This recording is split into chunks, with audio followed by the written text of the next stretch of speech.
Amém, irmãos? Espero que os irmãos estejam bem, tranquilos, em paz. Vamos ao nosso texto base. Primeiro livro do Apocalipse, capítulo 12, versículo 1 diz assim: E foi Roboão para Siquém, porque todo Israel se reuniu em Siquém para o fazerem rei. Sucedeu que Jeroboão, filho de Nebate, achando-se ainda no Egito, para onde fugira de diante do rei Salomão, e Jeroboão habitava no Egito. E mandaram chamá-lo. Veio, pois, Jeroboão e toda a congregação de Israel, e falaram a Roboão, dizendo: Teu pai agravou nosso jugo. Agora, pois, alivia a dura servidão de teu pai, e o pesado jugo que nos impôs, e nós te serviremos. E ele lhes disse: Ide-vos até o terceiro dia, e então voltai a mim. E o povo se foi. Até aqui. Vamos orar. Senhor, obrigado por tua palavra. Eu oro em nome de Jesus te agradecendo e oro pedindo, Senhor, que o Senhor venha com o teu poder sobre nós essa noite, nos dando entendimento, sabedoria e nos capacitando, Senhor. Em nome de Jesus, amém. Amém, irmãos? Veja, relembrando o último capítulo, Salomão morre. Mas antes dele morrer, por causa do seu pecado de idolatria, ele vai perder 10 tribos. O profeta Aías é levantado, aí ele está com uma capa nova, uma roupa nova, ele encontra com esse Jeroboão aqui, que era um dos principais capitães de Salomão, e ele rasga a capa em 12 pedaços. E aí o que acontece? 10 pedaços ele entrega na mão de Jeroboão. E 2 pedaços ele diz que vão ficar com Roboão. O que ele está fazendo aqui? Ele está dizendo que o reino vai ser tirado da mão de Roboão. Aí Salomão, pai de Roboão, começa a perseguir esse general. E esse general tem que voltar fugido para o Egito. Quando Salomão morre, o povo manda chamar Jeroboão. E aí Jeroboão, juntamente com o povo, comparecem diante do novo rei, o filho do rei Salomão, em Siquém. E aí eles falam para Roboão o seguinte: olha, o teu pai trouxe muitos impostos. A carga tributária foi muito pesada. Então alivia a tua mão e nós te serviremos. Curiosamente, Roboão não fala nenhuma palavra. Ele apenas responde: ao terceiro dia vocês retornam que eu vou ter uma resposta. A princípio, ele foi extremamente sábio. A princípio, ele fez o correto, é um assunto sério. Está envolvendo as finanças do reino. Está envolvendo a sustentação financeira do reino. E ele chega, como um homem guiado por Deus, ele fala: olha, eu vou buscar conselho, e daí vocês veem no terceiro dia. E olha o que vai acontecer, versículo 6. Deixa eu pegar um gole de água aqui, que minha garganta ficou meio pegando.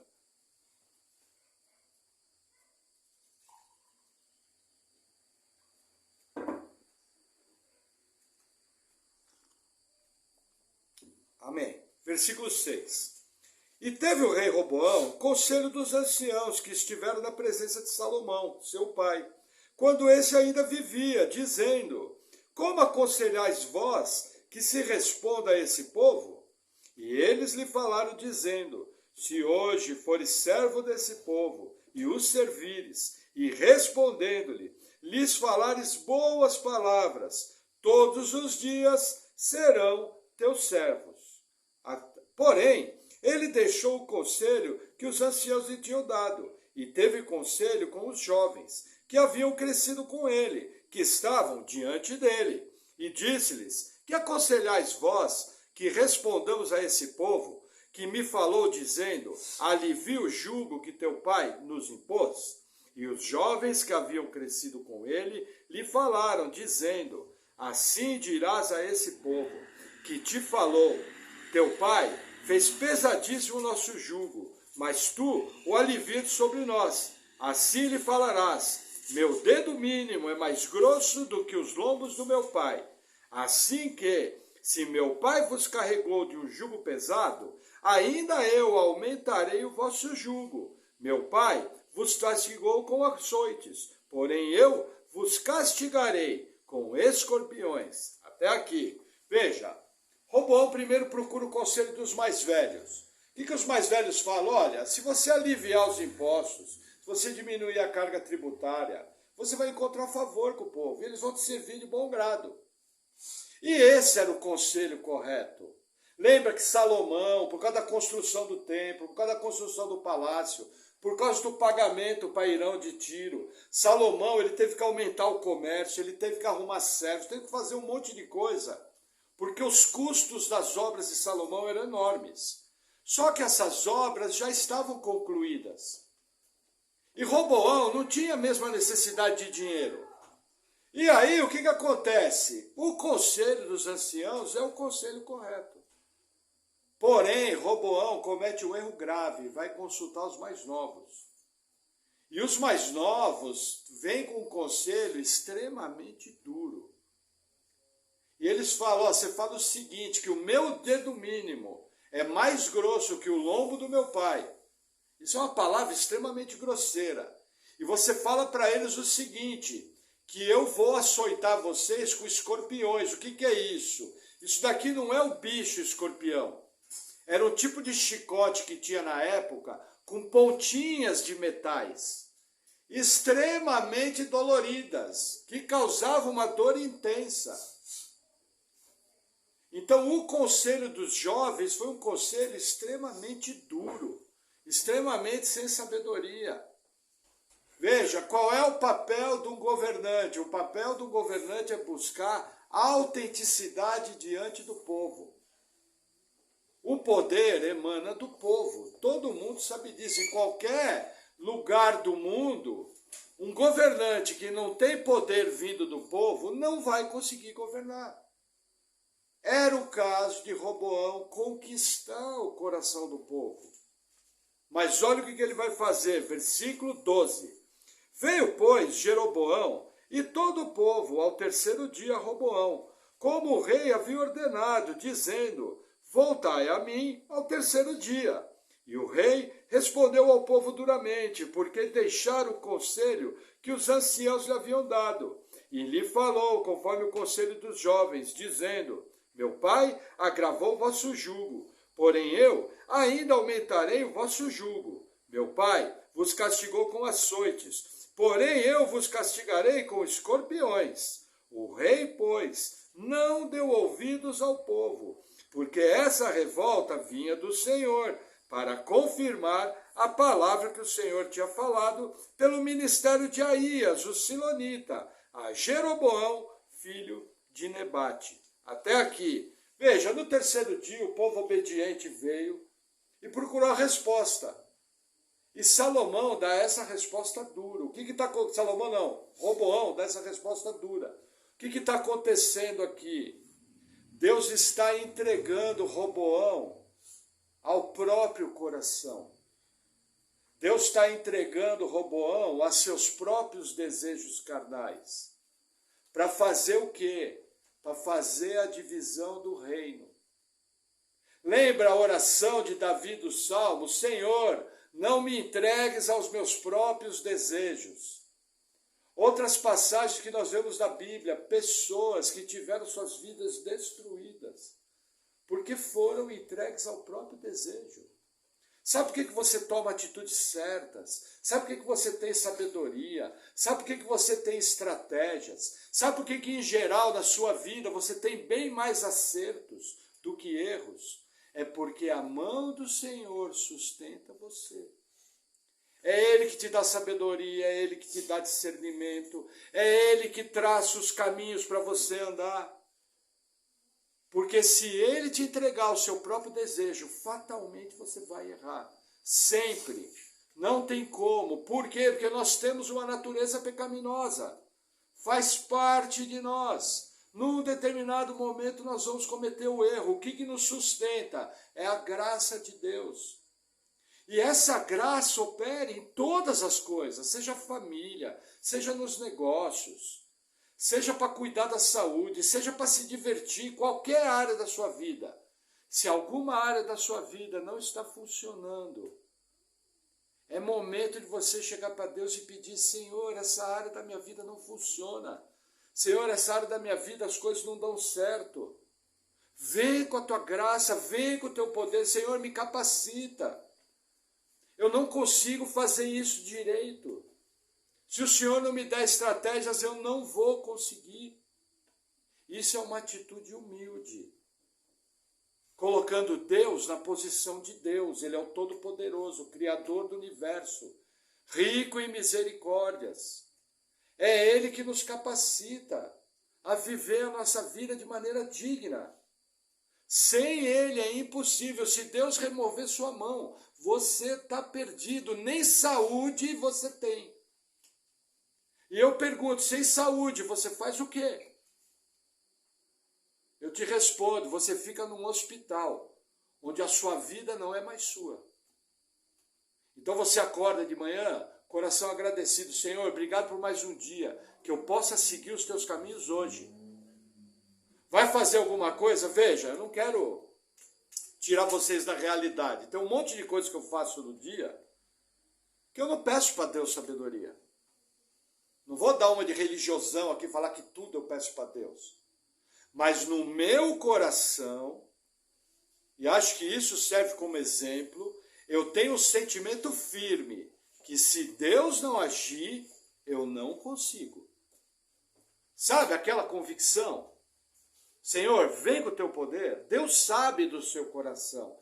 Deus sabe o quanto você é dependente do poder dele, ou o quanto você é arrogante e soberbo, achando que você pode muito, achando que você sabe muitas coisas.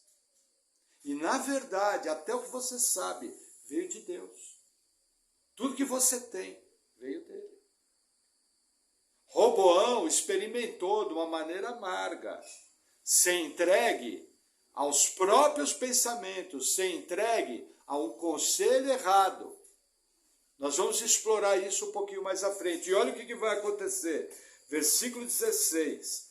Vendo, pois, todo Israel que o rei não lhe dava ouvidos, tornou-lhe o povo a responder, dizendo: que parte temos nós com Davi? Não há para nós herança no filho de Jessé. As tuas tendas, ó Israel, provê agora a tua casa, ó Davi. Então Israel se foi às suas tendas. No tocante, porém, aos filhos de Israel que habitavam nas cidades de Judá, também sobre eles reinou Roboão. Até aqui. O que aconteceu? O povo ouviu aquilo. O que ele fez? Israel, vamos para casa. Não temos nada com o filho de Davi. Davi era avô de Roboão. Eles rompem com a casa de Davi. Esse reino já veio dividido desde a revolta de Absalão. Desde a revolta de Absalão, esse reino vinha dividido. Quando Roboão fez dessa maneira, ele jogou gasolina na fogueira.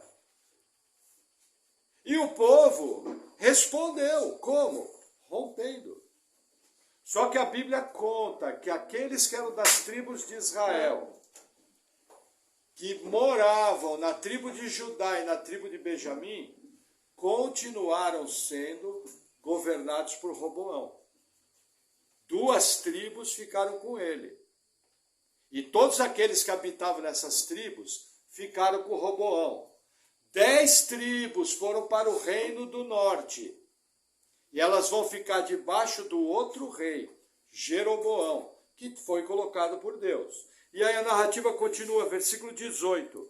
Então o rei Roboão enviou a Adorão, que estava sob os tributos, e todo Israel o apedrejou, e ele morreu. Mas o rei Roboão se animou a subir ao carro para fugir para Jerusalém. Assim se rebelaram os israelitas contra a casa de Davi, até o dia de hoje. E sucedeu que, ouvindo todo Israel que Jeroboão tinha voltado, enviaram e o chamaram para a congregação, e o fizeram rei sobre todo Israel, e ninguém seguiu a casa de Davi, senão somente a tribo de Judá. Até aqui. O que acontece? Roboão manda o cobrador de impostos, o povo mata ele. Esse atorão foi quem pagou o pato, foi morto. E pela narrativa, parece que Roboão estava próximo. Porque a Bíblia fala que ele ainda teve ânimo para subir no cavalo e fugir. Então até o próprio Roboão correu risco de vida. Mas o seu cobrador de impostos morreu apedrejado pela fúria do povo. E aí o que acontece? Eles chamam a Jeroboão e fazem Jeroboão rei, sobre 10 tribos. Amém? Versículo 21. Vindo, pois, Roboão a Jerusalém, reuniu toda a casa de Judá e a tribo de Benjamim, 180.000 escolhidos, destros para a guerra, para pelejar contra a casa de Israel, para restituir o reino a Roboão, filho de Salomão. Porém, veio a palavra de Deus a Semaías, homem de Deus, dizendo: Fala a Roboão, filho de Salomão, rei de Judá, e a toda a casa de Judá, e a Benjamim, e ao restante do povo, dizendo: Assim diz o Senhor, não subireis, nem pelejareis contra os vossos irmãos, os filhos de Israel. Volte cada um para sua casa, porque eu é que fiz essa obra. E ouviram a palavra do Senhor, e voltaram segundo a palavra do Senhor. E Jeroboão edificou a Siquém, no monte de Efraim, e habitou ali, e saiu dali, e edificou a Penuel. Até aqui. Veja, entenda o quadro. As 2 tribos que ficaram com o rei Roboão eram tribos muito poderosas militarmente. A tribo de Benjamim, para vocês terem uma ideia, os irmãos vão lembrar, no livro de Juízes, ela lutou sozinha contra as outras 11 tribos. E ela conseguiu sozinha imprimir 3 derrotas contra 11 tribos. A tribo de Judá, da onde que vieram os valentes de Davi? Da tribo de Judá, que manteve Davi protegido de Saul por aproximadamente 10 anos. Todos os valentes de Davi, a maioria deles, o eixo principal do exército vinha de Judá. E eles conseguem juntar mais de 180.000 homens. Um exército poderoso. E eles tinham condição, sim, do ponto de vista humano. Eles tinham condição de vencer essa guerra. Só que aí Deus levanta um profeta e avisa, fala: olha, vocês não vão à guerra, porque quem dividiu o reino foi eu. E aí, para o bem do povo, eles resolvem desistir de fazer uma guerra civil em Israel. E aí a Bíblia fala que Jeroboão assumiu o poder do reino do norte e construiu uma capital em Siquém, construiu uma cidade forte em Siquém. Mais à frente a capital ia ser mudada. Mas Jeroboão já entra com toda a estrutura. E a vantagem é que, como foi Deus que fez, aquilo estava em paz. Deus poderia colocar fogo e as 12 tribos se matarem. Mas na sua soberania, ele escolhe manter tudo em paz e envia o profeta, fala: ó, fui eu que fiz. Então vocês se aquietam, vocês obedecem e fica tudo resolvido assim. Manda quem pode, obedece quem tem juízo. Amém? Vamos seguir, versículo 26. E disse Jeroboão no seu coração: agora tornará o reino à casa de Davi. Se esse povo subir para fazer sacrifícios na casa do Senhor em Jerusalém, o coração desse povo se tornará seu senhor, a Roboão, rei de Judá, e me matarão, e tornarão a Roboão, rei de Judá. Vamos fazer uma pausa aqui. O que acontece? Do ponto de vista administrativo, estava tudo resolvido. O rei Roboão reina no sul, o rei Jeroboão reina no norte. Só que havia o ponto de vista religioso. Aonde era feita a adoração ao Deus de Israel? No templo. Aonde ficava o templo? Em Jerusalém. E havia todo um calendário de festas na lei de Moisés. E o povo ia ter que vir pelo menos 3 vezes por ano, nas 3 principais festas, para adorar a Deus em Jerusalém. Aí Jeroboão, de maneira carnal, porque ele não tinha autoridade para fazer isso, ele pensa o seguinte: bom, se o povo for a Jerusalém adorar, eles vão voltar para o Reino do Sul. E aí eles vão me tirar do poder. E eles vão me matar. Só que Jeroboão teve uma promessa do profeta Aías. E o profeta Aías falou o seguinte para ele: olha, se você obedecer a minha lei, se você me obedecer, não vai faltar descendente, eu firmarei a tua casa. Você vai ter descendentes. O que Jeroboão tinha que ter feito? Jeroboão tinha que ter se tranquilizado em cima da palavra do Senhor. E tinha que ter deixado o povo e adorar em Jerusalém, porque quem colocou Jeroboão no trono foi Deus. Quem coloca, garante. A Bíblia nos ensina que toda autoridade é dada por Deus. Então Jeroboão não tinha que ter ficado preocupado. Ah, eles vão adorar a Deus em Jerusalém, vai todo mundo me abandonar. Ele tinha que ficar firmado na palavra de Deus. O profeta falou: se você me obedecer, eu vou fazer tua casa firme. E é assim que ele tinha que ter agido. Mesmo que a circunstância mostrasse ao contrário. Qual é o nosso problema? Quando a circunstância se mostra contrária a nós, nós começamos a pensar 1000 coisas. E muitas vezes essas coisas vão contrárias à palavra de Deus. E tentando resolver um problema, eu crio outro. E quando eu vou ver, eu vou afundando, eu vou mexendo, eu vou cavando cada vez mais um buraco e vou só piorando essa queda. Jeroboão aqui vai fazer uma loucura em Israel. Olha o que ele vai fazer. Versículo 28. Assim, o rei tomou conselho e fez 2 bezerros de ouro. E lhes disse: muito trabalho vos será subir a Jerusalém. Vês aqui teus deuses, ó Israel, que te fizeram subir da terra do Egito. E pôs um em Betel e colocou o outro em Dan. Até aqui, vamos fazer uma pausa aqui. O que acontece? Jeroboão ficou vivendo no Egito. O culto do Egito era feito ao boi Apis, que era um enorme touro de chifres com um sol. Ele, quando veio para Jerusalém, resolve construir 2 ídolos. 2 bezerros. Como foi feito no deserto. Quando Israel saiu do Egito, que Moisés subiu para o Monte Sinai, o que eles fizeram? Um bezerro. Por quê? Porque o objeto de adoração do Egito era o boi, era o bezerro. E aí Jeroboão faz 2 ídolos, coloca um em Betel, bem no sul do reino, e coloca outro em Dan, bem no norte do reino. Para vocês terem uma ideia, a tribo de Dan vai ser excluída da geração de Israel. Pode sentar aqui, irmão. Senta aqui, fica à vontade.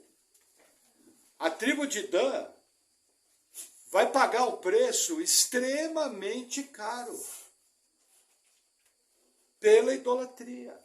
O que Jeroboão está fazendo aqui? Está fazendo uma abominação. Uma coisa que jamais poderia ser feita. Criou 2 ídolos, criou um culto próprio. E não bastasse isso, na sua loucura, olha o que ele vai fazer. Versículo 30. E este feito se tornou em pecado, pois que o povo ia até Dan para adorar o bezerro. Também fez casa nos altos e constituiu sacerdotes dos mais baixos do povo, que não eram dos filhos de Levi. E fez Jeroboão uma festa no 8º mês, no dia 15º do mês, como a festa que se fazia em Judá, e sacrificou no altar. Semelhantemente fez em Betel, sacrificando aos bezerros que fizera. Também em Betel estabeleceu sacerdotes dos altos que fizera, e sacrificou no altar que fizera em Betel, no dia 15º do 8º mês, que ele tinha imaginado no seu coração. Assim fez a festa aos filhos de Israel, e sacrificou no altar, queimando o incenso. Até aqui. O que acontece?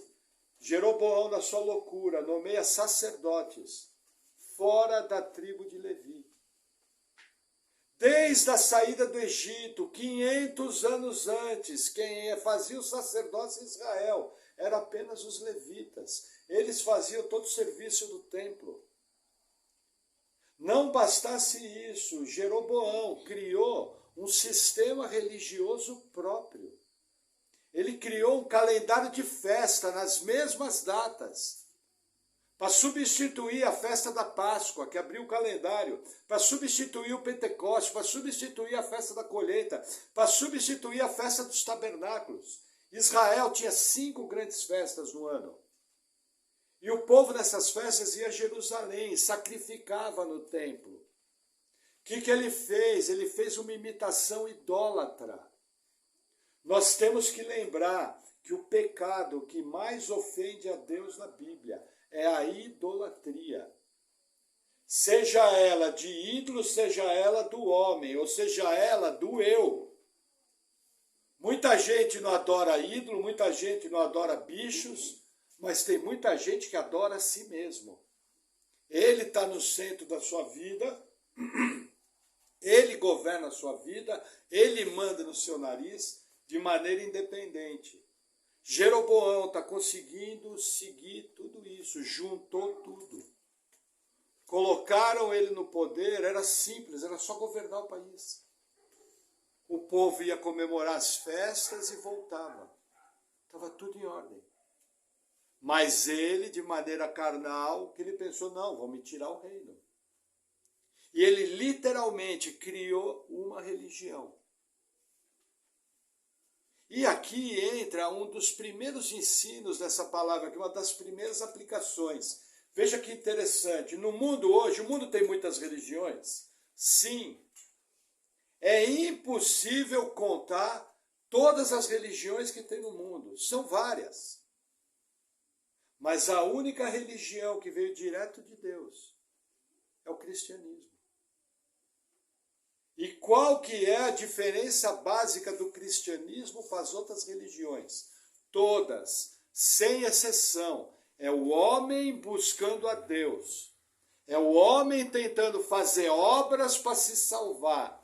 É o homem buscando escrever livros para ensinar uma forma de culto para buscar salvação. É isso que as religiões fazem. O que é o cristianismo é exatamente ao contrário. O cristianismo é Deus se revelando ao homem, é Deus encarnando como homem em Jesus Cristo, Deus pagando o preço do pecado na cruz e Deus dando o presente da salvação. Qual é o papel do homem no cristianismo? Entrar com o pecado. Qual é o papel de Deus no cristianismo? Entrar com a salvação. É exatamente o oposto. Qual é nosso erro? Normalmente a gente pensa assim, quando não conhece a palavra. Ah, se eu fizer coisas boas, ganho 10 pontos. Se eu fizer coisas ruins, perco 10. No final vai somar, dividir por 2. Se der positivo, eu estou salvo. Se der negativo, eu vou para o inferno. Não é assim que funciona. Jesus Cristo ensinou que a salvação não é por obras. A salvação é presente de Deus. Você não pode conquistar a sua salvação por obras. O seu papel é o quê? O seu papel é reconhecer que você é pecador. O seu papel é entender que esse pecado vai te afastar de Deus pela eternidade. e abrir seus olhos para compreender o que Jesus fez na cruz, ao derramar aquele sangue.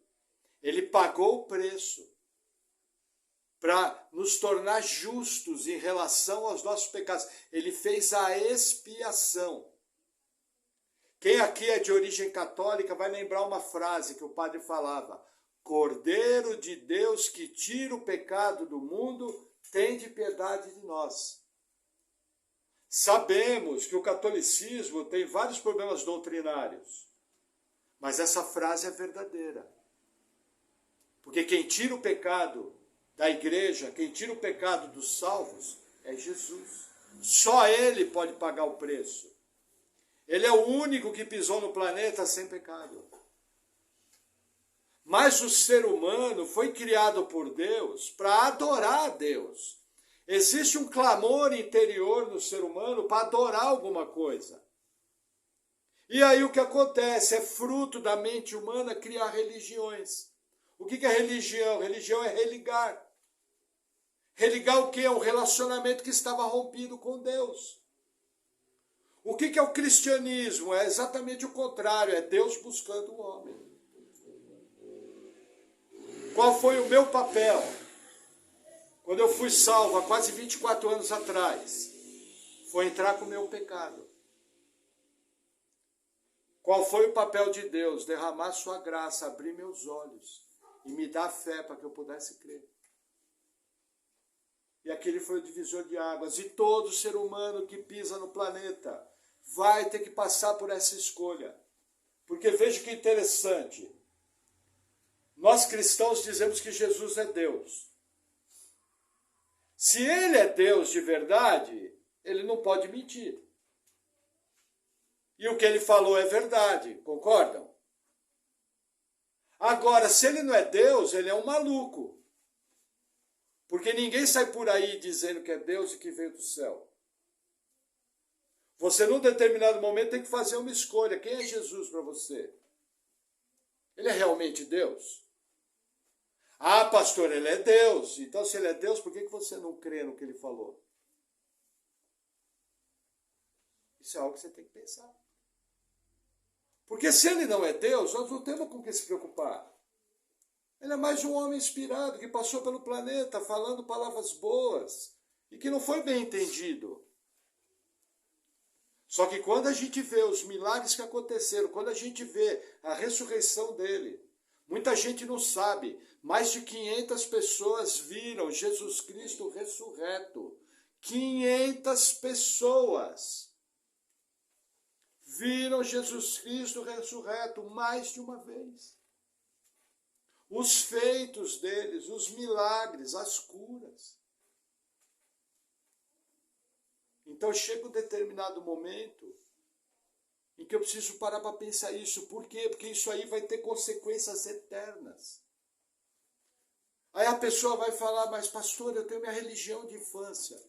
Gente, religião não salva ninguém. Religião não tem poder para salvar ninguém. Não adianta criar uma religião.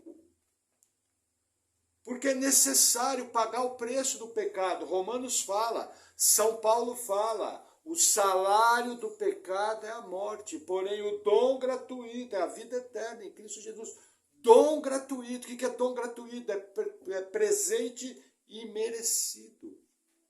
Nós merecíamos condenação no inferno, porém Deus muito nos amou e enviou seu Filho para todo aquele que nele crê de verdade. É como um avião. Você olhar aqui de baixo e achar que o avião voa, qualquer um faz. Agora, eu quero ver você entrar dentro do avião, fazer uma viagem de 10 mil quilômetros até a Europa, e quando você está lá dentro do avião, a 20 quilômetros de altura, você olhar e falar, nossa, voa. Esse é o crer da Bíblia, quando você coloca a sua vida lá dentro. E não adianta criar religião. Está cheio de igreja evangélica por aí, agora vamos dar um pitaco nas igrejas evangélicas. Falamos dos católicos, você pode me perguntar, pastor, tem católico salvo? Olha, se nascer de novo da água e do Espírito e viver uma fé bíblica, ele é salvo. Mas não mude as minhas palavras. Nascer de novo, crer em Jesus e viver uma fé bíblica. Porque a salvação não é por igreja. Porque tem muita igreja evangélica que transformou Deus num banco. E a pessoa vai para a igreja para adorar o dinheiro, para adorar o conforto, para adorar todas as coisas boas que o dinheiro pode comprar. Por quê? Porque se afastou do evangelho. Quando você vê no evangelho puro, não fala nada disso. Por exemplo, quando eu fui salvo, eu estava quebrado. Deus me abençoou, mas ele fez isso porque ele é Deus. O apóstolo Paulo foi ao contrário. O apóstolo Paulo, quando foi salvo, era milionário. A família dele era fabricante de tendas para o exército romano. Aí ele se converteu, melhorou de vida? Não, piorou, abriu mão de tudo. Virou um cara que vivia das ofertas da igreja e vivia do seu trabalho. Foi ao contrário do nosso.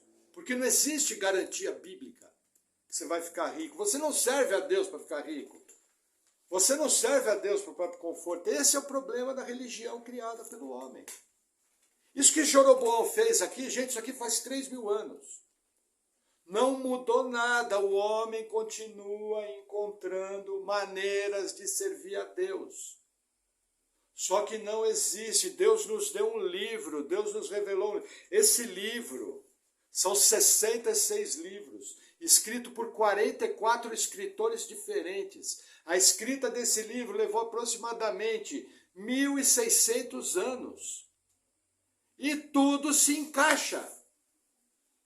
Você tem boiadeiro, você tem rei, você tem médico, você tem pescadores, você tem todo tipo de pessoa que, inspirados pelo Espírito Santo, nos deram a revelação de quem é nosso Deus. Como que nós fazemos hoje? Como que eu crio minha religião hoje? A frase mais comum é a seguinte, fala, olha, eu não boto bomba em ônibus de criança, eu nunca matei ninguém, eu não roubo, eu não vendo droga.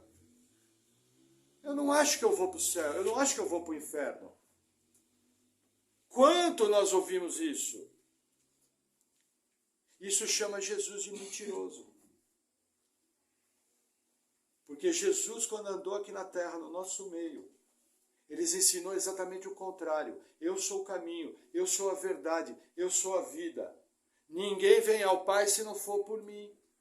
Lembra, ou Jesus é Deus e era realmente quem ele dizia que era, ou ele é um lunático, um maluco, que não merece crédito.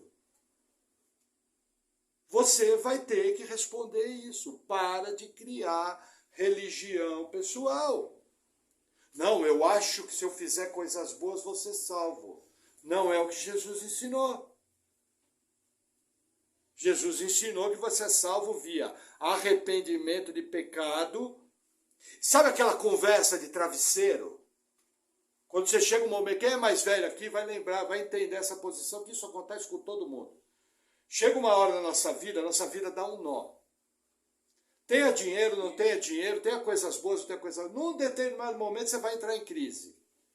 E quando você entrar em crise, você vai chegar no seu travesseiro e você vai ter uma conversa íntima com Deus. É naquela conversa íntima que está a salvação. Como é que você vai se chegar em Deus? Não, Senhor, o Senhor sabe que eu faço coisas boas, eu sou um homem bom, eu sou um bom negociante, eu sou um bom trabalhador, eu sou um bom pai de família. Ou você vai chegar para Deus e falar, Senhor, o Senhor conhece meu coração. O Senhor sabe todos os meus erros, o Senhor sabe todos os meus pensamentos. O Senhor conhece os meus medos. Sabe, tudo vai da maneira que você se aproxima de Deus. Qual é o nosso papel? Chegou na igreja, aí o pastor manda levantar, todo mundo levanta bonito. Oremos juntos, irmãos. Aí todo mundo faz aquela cara de santo assim. E vai tudo para o inferno, carregando Bíblia e cantando hino. É um bom evangélico vivendo a eternidade no inferno. Essa é a realidade que Jesus vem nos trazer. Para de criar religião. Para de criar sua forma de adorar a Deus. Ah, pastor, eu não gosto de igreja. Então vamos fazer o seguinte, pega uma Bíblia. Abre lá no Evangelho de Mateus e começa a ler na sua casa. Mas quando você for ler, você fala, Deus, aquele pastor lá é maluco, aquele pastor lá é xarope da cabeça. Mas até eu acho que algumas coisas que ele falou são verdade, alguma coisa eu até concordo. Então, Senhor, se revela a mim. Se o que ele falou é verdade, mostra para mim. E começa a ler para ver se Deus vai se revelar para você. Mas tem que fazer isso com o coração sincero. Se você chegar independente, ao bonzão, para que você precisa de Deus? Você é muito bom. Por quê? Porque como Jeroboão, você criou uma religião própria. Que erro mais que é comum nosso? A gente sempre vai buscar conselho naquilo que é errado. Sempre. O povo que tem o dom de buscar conselho com gente que não presta, com fonte que não presta. Veja, cuidado com quem que você conversa, cuidado com quem é próximo de você. Tem gente que nem conversa com a esposa, tem gente que nem conversa com o marido para fazer qualquer coisa. É um absurdo. Vai errar. A pessoa que mais conhece você é sua esposa, a pessoa que mais conhece você é seu marido. Quem deu seu cônjuge foi Deus, é para você conversar com ele, os dois em oração. Tá para tomar uma decisão séria, junta lá os dois, conversa, vamos fazer o seguinte, vamos buscar Deus. Comece a orar na sua casa de maneira simples, até faz uma oração, sabe? Ó, minha oração quando eu vou fazer as coisas, Senhor, que nem agora que eu bati o carro, Senhor, o Senhor capacita o latoeiro a arrumar o carro direito? Em nome de Jesus, amém. Oração fajuta, né? Pensa, pastor tem que chegar, Senhor, pelo beneplácito da sua glória, com o perdão dos nossos pecados, sabe? Eu não, oro assim, Senhor, ajuda lá o latoeiro. E você se relacionar com Deus, você não crê que Ele está te ouvindo? Você não crê que Ele é Pai? Você não crê que Ele cuida de você? Fala de maneira simples. Fala onde dói. Percebe? Agora não, eu continuo querendo buscar carinho. Nem conselho eu busco. Por exemplo, tem uma crise, o casamento entrou em crise, uma coisa comum.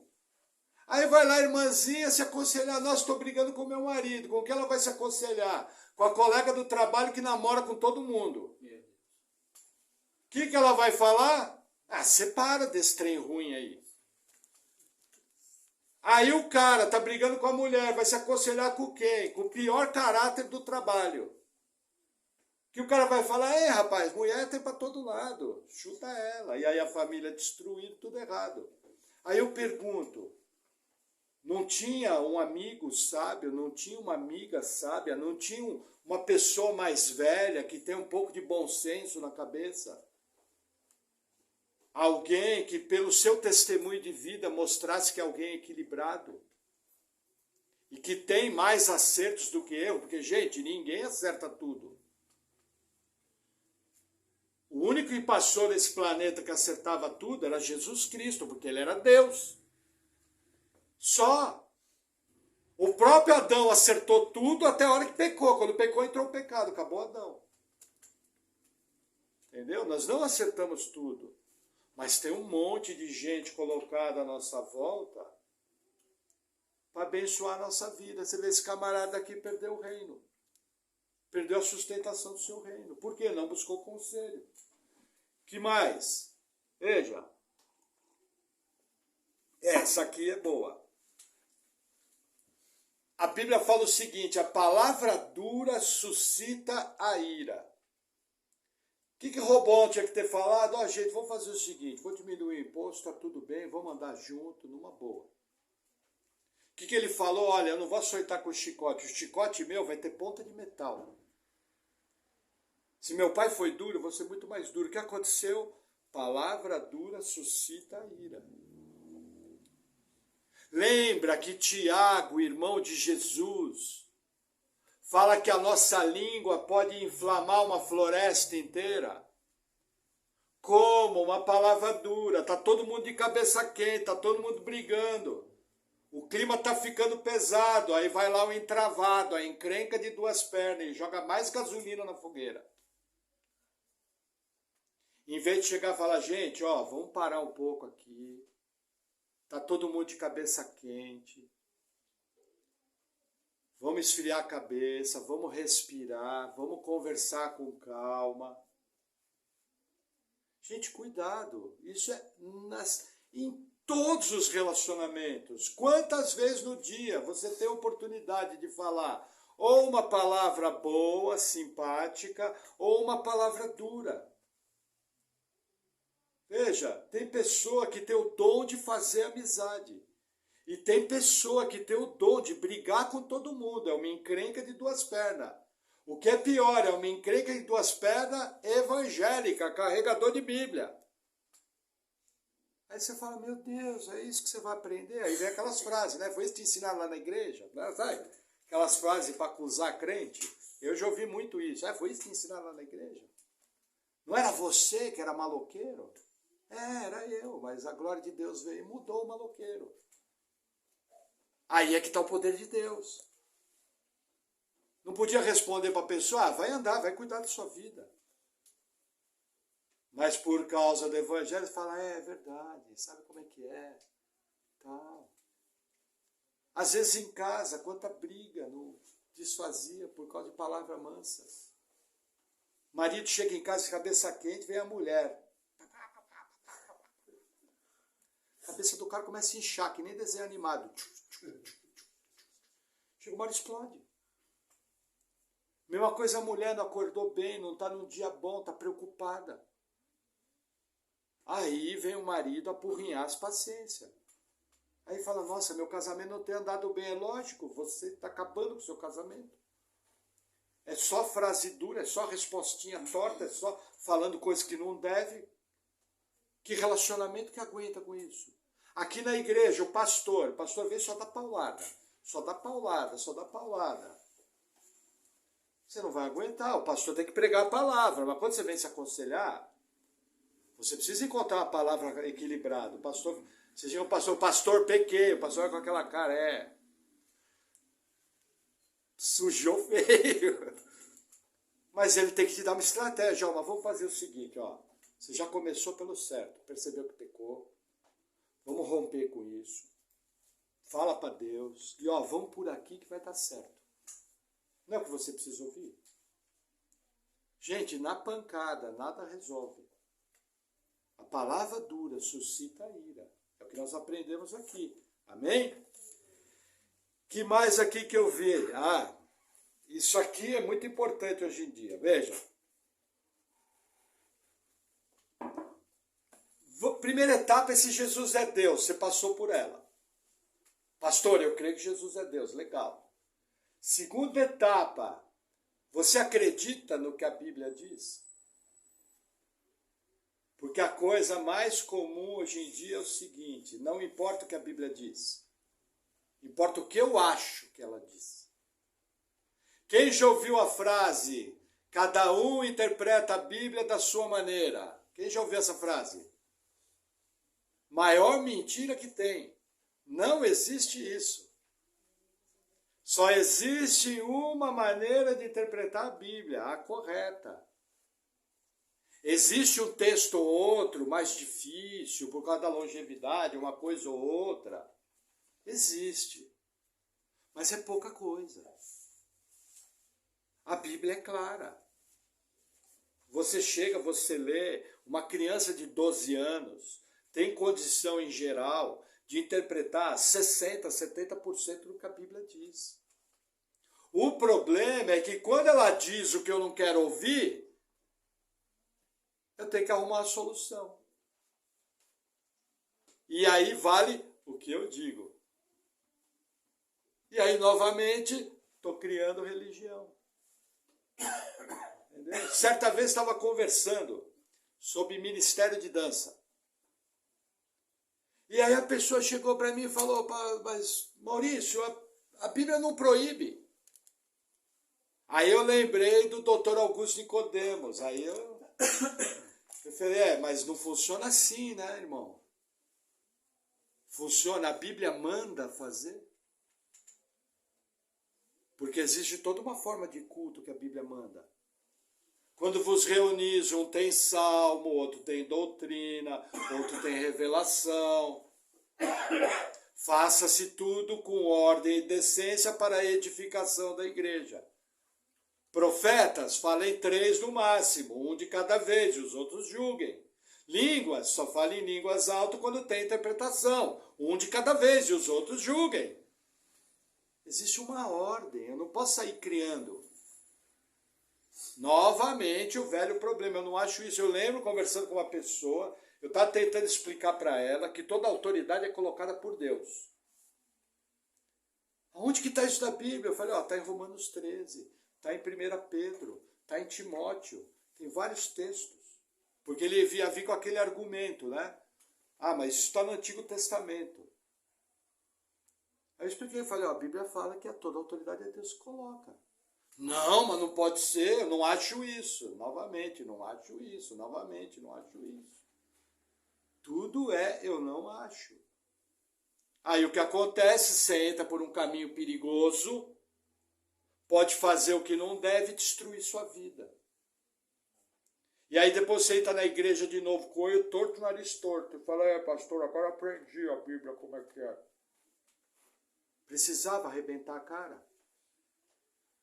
Não era melhor ter lido antes e ter seguido? Por que você acha que Deus deixou letra preta no papel branco?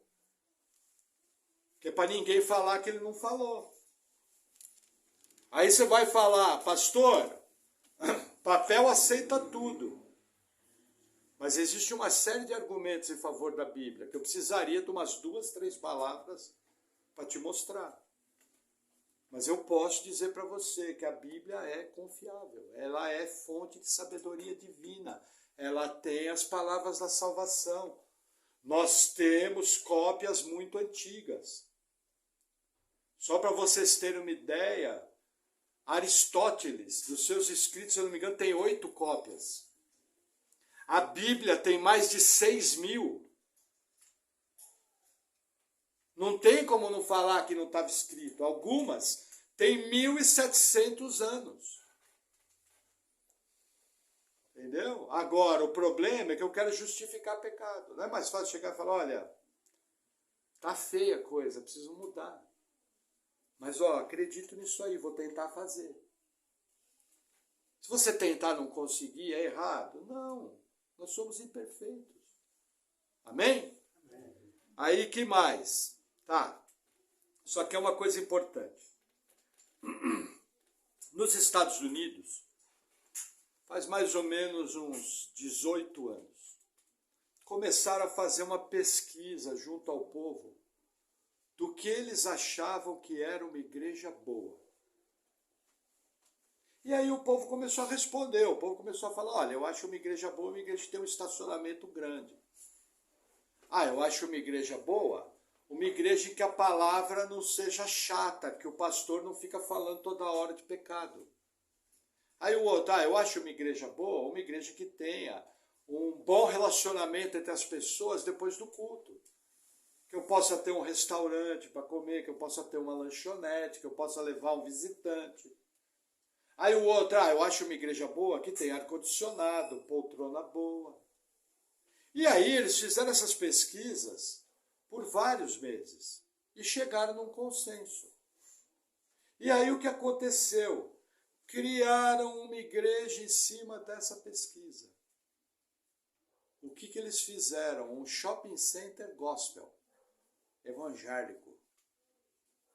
Mega igrejas, com estacionamentos do tamanho do shopping center, com franquias das melhores lanchonetes e os melhores cafés, com peças teatrais maravilhosas, um conforto dentro da igreja maravilhoso, entretenimento para todo mundo e um evangelho desse tamanhozinho.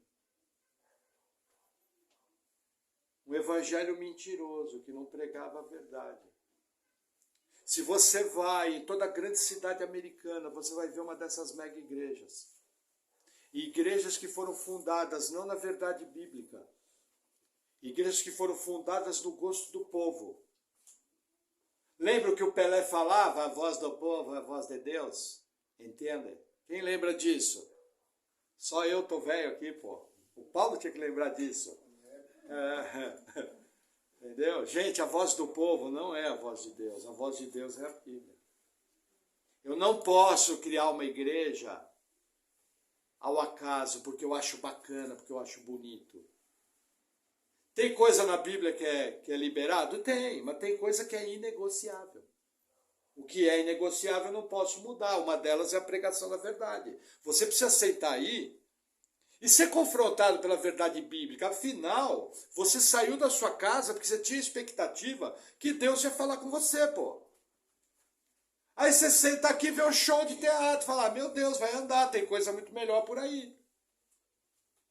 Entendeu? O que acontece hoje em dia? Tentativa de agradar o tempo todo. Gente, não estou dizendo que a igreja não pode ser alegre, não estou dizendo que você possa andar descontraído, não estou dizendo que você possa ter um evangelismo criativo, no evangelismo com dança, com umas bandas legais, uma música que seja mais bacana. Não tenho problema nenhum com isso. Mas o culto a Deus, o ensino bíblico tem que ser firme. O que você faz evangelismo? Vamos juntar todo mundo, vamos para a praia, vamos fazer um luau. Aí, irmã Jeane, irmão Juliano vão tocar o violão, vão fazer um som que vocês vão fazer lá, ó. Nós estamos indo para a praia fazer bagunça e cantar umas músicas para Deus. E vamos levar um rango para comer. Só que vai chegar um determinado momento, alguém vai pegar a palavra e vai pregar o evangelho. Vai falar, irmãos, estamos aqui em festa, todo mundo aí, mas deixa eu falar uma coisa para vocês. Jesus Cristo passou por aqui e ele nos ensinou que nós somos pecadores. E que esse pecado vai nos condenar à eternidade sem Deus. Mas a boa nova é a seguinte, se você se arrepender de verdade, crer que Jesus é Deus, entrar numa aliança com ele, você vai nascer de novo, vai passar a amar a Deus e vai ter o presente da vida eterna. Aí você fez algo bíblico. Com toda aquela festa, todo mundo de chinelo, pezão na areia. Eu já fui em evento na praia. Levei até o meu amigo Paulo ali junto. Entendeu? Foi sofrer lá comigo. Mas evangelho é evangelho. Hoje em dia quer se criar algo que não é evangelho. Amém? E aí, para encerrar, isso aqui está lá no começo da palavra. Quando Deus entrega a gente ao nosso próprio desejo. Vou falar para vocês, eu já percebi na minha vida, nessa minha caminhada, algumas coisas que aconteceram e quando eu olhei para trás eu vi que Deus tinha me entregado ao meu próprio desejo. Sabe quando você quer, porque quer, porque quer, porque quer e ninguém tira da sua cabeça? E aí Deus chega um momento e fala, então vai, filho. Que eu vou ter que te dar um remédio que vai ser amargo de tomar. Quantos e quantos remédios amargos de tomar nós temos bebido. Porque por causa da nossa teimosia, Deus nos entregou ao nosso próprio capricho. Eu tenho visto muita gente com a vida mudada por Deus. Mas nesses anos todos já vi muita gente se machucar. Tenho ficado assustado com a quantidade de pessoas que conheceram a palavra e que hoje estão com a vida destruída, longe dos caminhos do Senhor, sofrendo, porque simplesmente Deus entregou ela ao próprio desejo. Que realmente o Senhor, gente, que Deus tenha misericórdia de nós. Quando você começar o dia, depois de você agradecer que você está com saúde, que você não está no hospital, sinceramente, pede para Deus, Senhor, me guia. Me ajuda na minha fraqueza. Vem comigo. Sabe? Algo desse tipo. A maneira que você vai falar não importa. Importa é o seu coração. Importa é a sinceridade que você tem, a dependência de Deus. Lembra que Provérbios fala, o temor do Senhor é o princípio da sabedoria. Que realmente o Senhor nunca nos entrega aos próprios desejos, mas ao contrário, que a gente de maneira humilde possa se achegar a Ele. E que Ele possa manter realmente de pé, com muito pouco erro, para que a gente prospere tudo, coma nosso pão sossegadamente e faça menos besteira. Amém? Vamos orar?